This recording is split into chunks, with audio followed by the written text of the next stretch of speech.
Assalamualaikum warahmatullahi wabarakatuh. Waalaikumsalam warahmatullahi wabarakatuh. Kami dari kelompok 3 akan mempresentasikan materi akuntansi dasar mengenai persediaan dan harga pokok penjualan. Sebelumnya, perkenalkan anggota dari kelompok 3. Yang pertama ada Himalia dengan NPM nomor 90, lalu Muslim Abu Jasuti dengan NPM nomor 91, kemudian Nati Noviani dengan NPM nomor 94, dan yang terakhir Aliska Amalia dengan NPM nomor 99. Kemudian materi yang pertama akan disampaikan oleh Aliska. Materi yang pertama yaitu penentuan harga pokok penjualan. HPP atau harga pokok penjualan merupakan sejumlah pengeluaran dan juga beban yang dikeluarkan secara langsung ataupun tidak langsung dengan tujuan untuk menghasilkan produk ataupun jasa. Perusahaan harus bisa menentukan harga pokok penjualan untuk semua produk atau barang yang dijual guna memperhitungkan keuntungan. Cara menghitung HPP yaitu dengan cara menambahkan pembelian bersih ke persediaan awal di periode tertentu, lalu menguranginya dengan persediaan akhir di periode tersebut.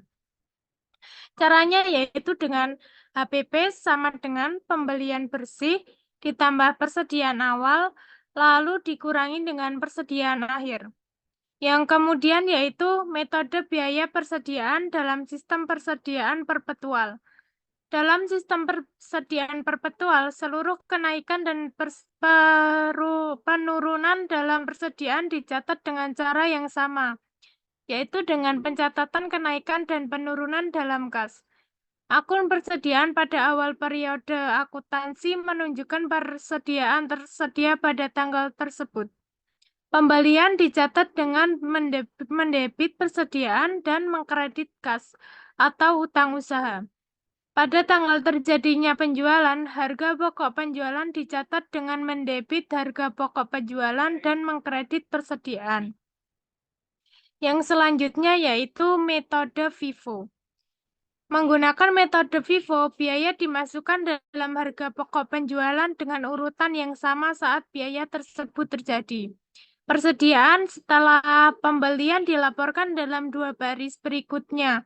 Dicatat bahwa biaya untuk penjualan berasal dari jumlah unitnya. Yang selanjutnya yaitu metode LIFO. Menggunakan metode LIFO, biaya unit yang terjual berasal dari biaya pembelian yang terakhir. Metode ini hampir sama dengan metode FIFO. Akan tetapi dalam metode LIFO, biaya unit yang terjual merupakan biaya dari pembelian terakhirnya.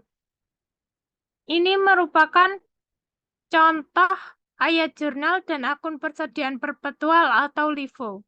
Yang kemudian yaitu metode rata-rata. Biaya unit rata-rata untuk setiap jenis barang dihitung setiap kali pembelian. Kemudian biaya unit ini digunakan untuk dilakukan dan biaya rata-rata yang baru dihitung. Teknik rata-rata ini disebut rata-rata bergerak. Yang selanjutnya akan dijelaskan oleh Himalia. Yang selanjutnya, metode biaya persediaan dalam sistem persediaan periodik. Saat sistem persediaan periodik digunakan, hanya pendapatan yang dicatat setiap kali terjadi penjualan. Tidak ada ayat jurnal yang dibuat pada saat penjualan untuk mencatat harga pokok penjualan. Pada akhir periode akuntansi, perhitungan fisik persediaan ini dilakukan untuk menghitung biaya persediaan dan harga pokok penjualan. Seperti sistem persediaan perpetual, asumsi arus biaya harus dibuat ketika unit yang identik diperoleh dengan biaya per unit yang berbeda dalam periode tertentu. Pada periode periodik ini, menggunakan 3 metode. Yang pertama ada FIFO, LIFO, dan biaya rata-rata. Yang pertama yaitu dengan metode FIFO. Pada metode ini, penggunaan ayat jurnal persediaan awal dan pembelian barang dengan perhitungan fisik. Dengan penggunaan metode FIFO ini, biasanya sisa persediaan pada akhir periode berasal dari biaya perolehan paling akhir, lalu mengurangkan biaya persediaan dari biaya barang tersedia untuk dijual. akan menghasilkan harga pokok penjualan. Persediaan akhir ini berasal dari biaya perolehan paling akhir, sehingga harga pokok penjualan ini berasal dari biaya persediaan awal dan harga paling awal. Ini merupakan contoh alur biaya FIFO. Bisa dilihat bahwa persediaan akhir itu dilihat dari pembelian akhir atau sisa barang yang terjual. Yang selanjutnya menggunakan metode LIFO. Metode ini menggunakan sisa biaya persediaan pada akhir periode yang berasal dari biaya perolehan paling awal, lalu mengurangkan biaya persediaan dari biaya barang untuk dijual akan menghasilkan harga pokok penjualan. Persediaan akhir berasal dari biaya perolehan paling akhir, sehingga harga pokok penjualan berasal dari biaya persediaan paling akhir. Contoh alur biaya LIFO. Dilihat bahwa arus atau persediaan akhir itu terdapat pada pembelian awal atau persediaan awal.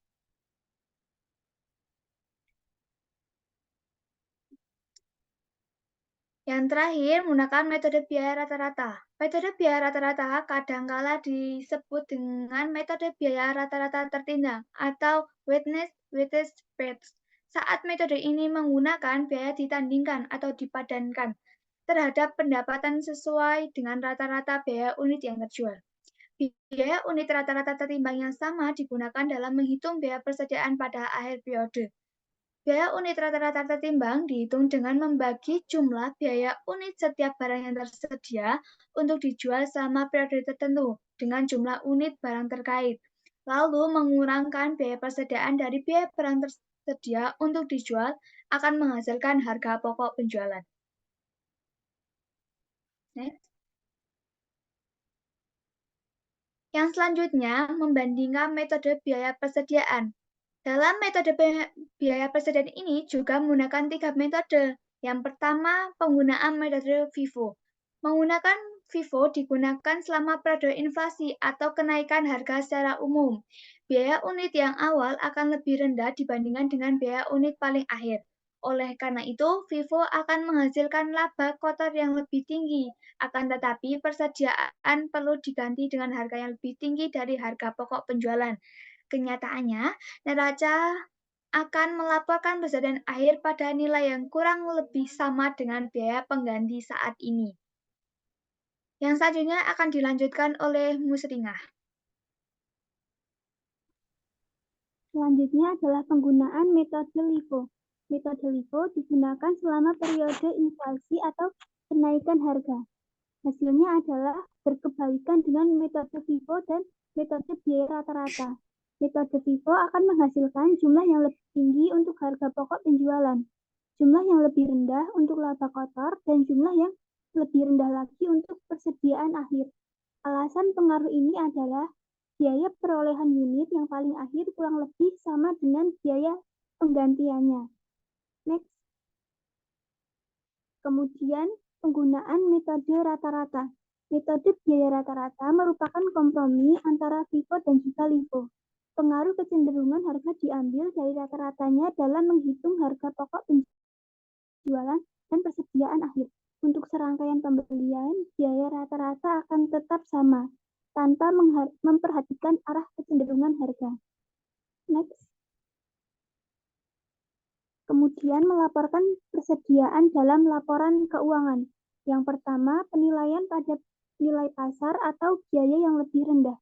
Nilai pasar adalah biaya pengganti untuk mendapatkan barang sejenis pada tanggal persediaan.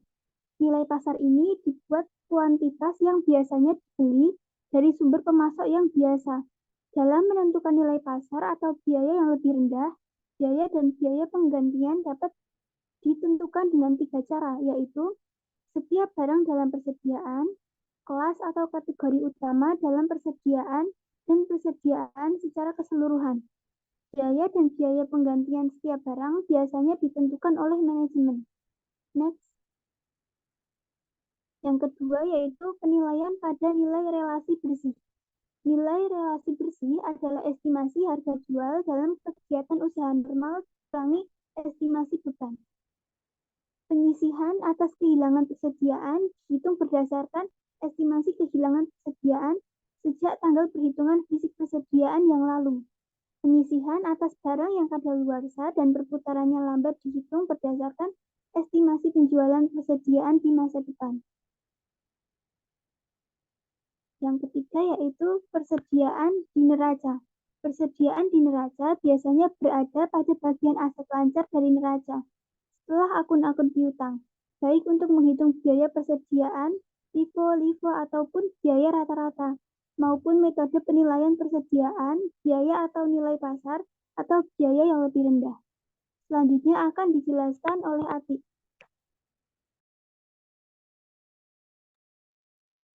Untuk yang selanjutnya adalah pengaruh kesalahan persediaan pada laporan keuangan. Kesalahan apapun dalam persediaan akan mempengaruhi baik neraca maupun laporan keuangan.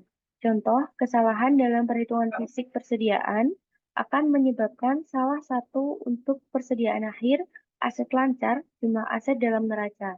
Kesalahan dalam persediaan juga akan mempengaruhi harga pokok penjualan dan laba kotor dalam laporan laba rugi.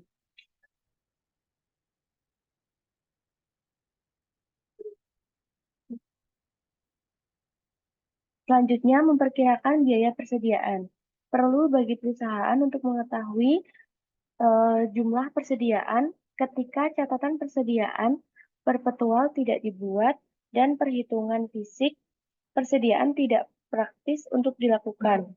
Contoh, sebuah perusahaan yang menggunakan sistem persediaan periodik mungkin memerlukan laporan laba rugi bulanan, tetapi perhitungan fisik persediaan setiap bulan mungkin sangat memakan biaya. Selain itu, ketika terjadi bencana seperti kebakaran atau banjir yang menghancurkan persediaan, perusahaan harus menghitung jumlah kerugian baik untuk kepentingan internal maupun eksternal. Next. Selanjutnya, metode retail dari biaya persediaan. Metode persediaan retail adalah biaya persediaan yang dilakukan berdasarkan hubungan biaya barang tersedia untuk dijual terhadap harga retail yang sama. Keuntungan metode retail adalah metode ini memberikan angka persediaan untuk menyiapkan laporan keuangan bulanan atau kuartalan saat sistem periodik digunakan. Metode retail juga digunakan sebagai alat untuk melakukan penghitungan fisik persediaan. Next. Yang terakhir adalah metode laba kotor untuk memperkirakan persediaan. Metode laba kotor menggunakan perkiraan laba kotor dalam periode tertentu untuk memperkirakan persediaan pada akhir periode. Laba kotor biasanya diperkirakan dari tingkat aktual tahun sebelumnya, disesuaikan untuk seluruh perubahan yang dibuat dalam biaya dan harga jual selama periode berjalan. Dengan menggunakan tingkat laba kotor, jumlah nominal penjualan untuk satu periode dapat dibagi menjadi dua komponen, yaitu laba kotor dan harga pokok penjualan. Sekian presentasi dari kelompok kami, kurang lebihnya kami mohon maaf. Terima kasih atas perhatiannya. Wassalamualaikum warahmatullahi wabarakatuh. Waalaikumsalam warahmatullahi wabarakatuh.